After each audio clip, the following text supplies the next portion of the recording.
दोस्तों कैसे हो आप सभी। कल मैंने जो वीडियो अपलोड की थी जिससे आप लोगों को बहुविकल्पी प्रश्न तैयार हो गए होंगे।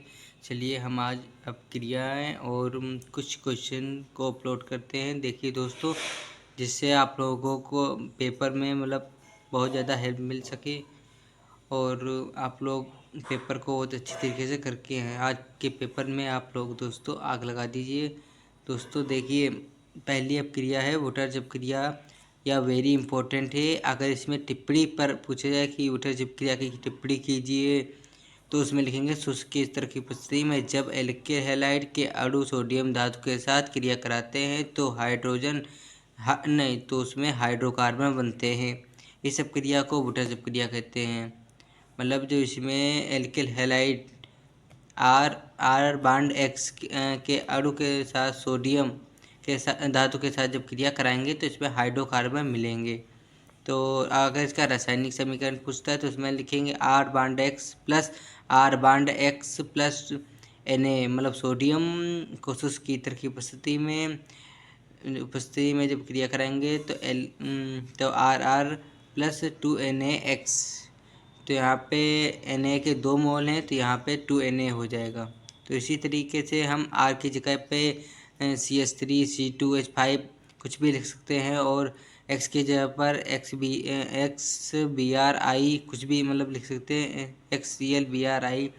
तो उसमें दोस्तों हमने लिखा है CH3Cl plus CH3Cl plus Na शुष्क ईथर की उपस्थिति में CH3 प्लस 2NaCl।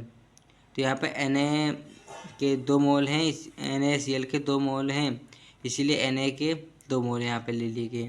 तो इस फार्मूले का नाम हो गया मेथिल क्लोराइड, और फिर यहाँ पे जो बना है उसे बोलते हैं एथेन। ठीक है दोस्तों, चलिए दूसरी अपक्रिया की तरफ। दूसरी अपक्रिया देखिए, वोटर्स फिटिंग अपक्रिया। यह भी वेरी इंपॉर्टेंट है, पेपर में कई बार पूछी गई है, या पिछली बार भी आई थी।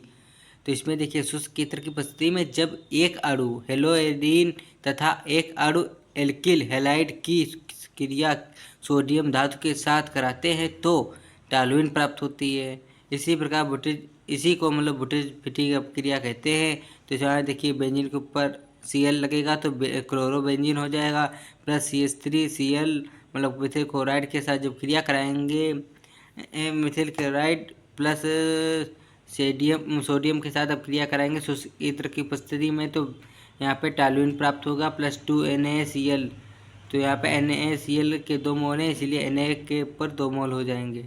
चलिए तीसरी अपक्रिया की तरफ चलते हैं। तो आशा कर रहा हूँ आप लोगों को वीडियो मेरी समझ आ रही होगी। दोस्तों प्लीज़ आप लोग वीडियो को लाइक कीजिए, अपने दोस्तों के पास शेयर कीजिए जिन लोगों का आज केमिस्ट्री का पेपर है। दोस्तों फिर से देखिए, हुंस-डिकर अपक्रिया है, यह भी इम्पोर्टेंट है। CCl4 की उपस्थिति में जब वसीय अम्ल के सिल्वर लवण को क्लोरीन या ब्रोमीन के साथ गर्म करते हैं तो एल्किल क्लोराइड या ब्रोमाइड प्राप्त होता है। इसी को हुंस-डिकर अपक्रिया कहते हैं।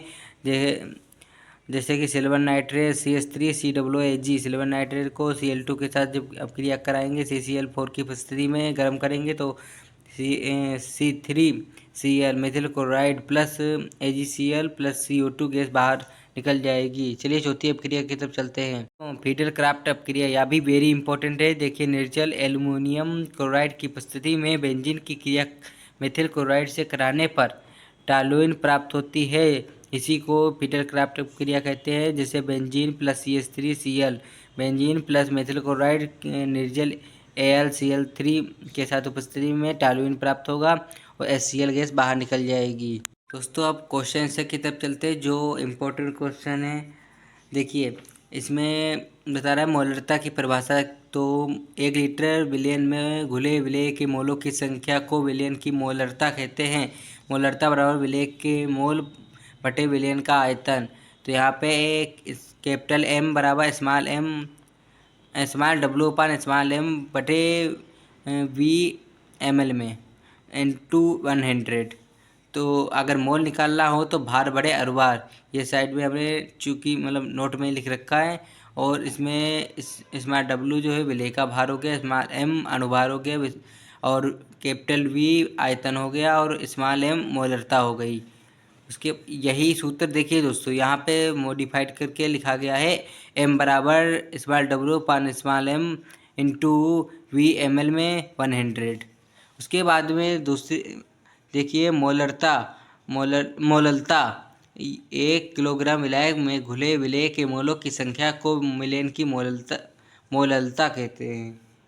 यहाँ पे गलत हो गया दोस्तों, देखिए मोललता कहते हैं, तो मोललता बराबर है विलेय का भार बटे विलायक का भार, चूँकि मोल निकालने के लिए वही सूत्र है। उसके बाद में यहाँ पे सूत्र देखिए दिखा गया एम डी एस बराबर small W upon small M बटे कैपिटल डब्लू ग्राम में इंटू 100 कैपिटल डब्लू नहीं, फिर यहाँ पे एम डी एस बराबर इसको मॉडिफाइड करके यहाँ पे लिखा गया है कि एम डी एस बराबर small W upon small M फिर कैपिटल डब्लू 100। उसके बाद में इंटू में लिखा गया है, तो यहाँ पे जो कैपिटल डब्लू है विलेय का भार है और स्मॉल एम विलेय का अनुभार है और कैपिटल डब्लू विलायक का भार है। दोस्तों उसके बाद में चलते हैं अगली जो है परिभाषा की तरफ। अगली परिभाषा है मोल अंश या मोल प्रभाज क्या है, तो उसमें लिखे हैं किसी घटक का मोल प्रभाज उस घटक के मोलों की संख्या तथा विलयन में उपस्थित कुल घटक के मोलों की संख्या के अनुपात के बराबर होता है। मोल प्रभाज बराबर मोलों की संख्या बटे कुल घटक के मोलों की संख्या। तो यहाँ पे एक्स ए बराबर स्मॉल एन ए प्लस बटे small N A plus small N B, और अगर एक्स बी का मोल अंश निकालना हो तो स्मॉल एन बी बटे small N A plus small N B. तो दोस्तों यहाँ पे चूँकि देख सकते हैं स्मॉल एन ए मतलब ए के मोल हैं, स्मॉल एन बी के मोल हैं, एक्स एक्स का मोल अंश है, एक्स बी का मोल अंश है। चलिए अगली परिभाषा की तरफ। दोस्तों ये जो परिभाषा है इसमें अगर न्यूमेरिकल भी पूछ लेता है तो इसमें जो फार्मूले दिए हुए हैं उसी तरह से आप रख कर फार्मूले का आंसर निकाल दीजिए दोस्तों। उसके बाद में क्वथनांक में उन्नयन देखिए, किसी विलायक में कोई अवाष्पशील विद्युत अन्य अपघट्य पदार्थ घोलने पर क्वथनांक में होने वाली वृद्धि को क्वथनांक में उन्नयन कहते हैं। इसे डेल्टा टी बी से प्रदर्शित करते हैं। डेल्टा टी बी बराबर 100 into K B into small W upon small M into capital N, जहाँ पे डेल्टा टी बी क्वथनांक में उन्नयन है, के बी जो है मोलर उन्नयन स्थिरांक है, स्मॉल डब्लू विलेय का भार है, स्मॉल एम विलेय का अनुभार है, कैपिटल डब्लू विलायक का भार है। तो दोस्तों आप लोगों को वीडियो कैसी लगी आप लोग कमेंट में बताइए, और प्लीज़ हमने आप लोगों को बताया कि अगर आप लोग जो है क्या बोलते हैं हमारी जैसे अगर आपको ना पता हो तो उसमें आप लोगों को जो आंसर पता है वही, जो आंसर नहीं पता उसकी जगह पर वही जो आंसर लिखना चाहते हो वही डाल के लिख दीजिए।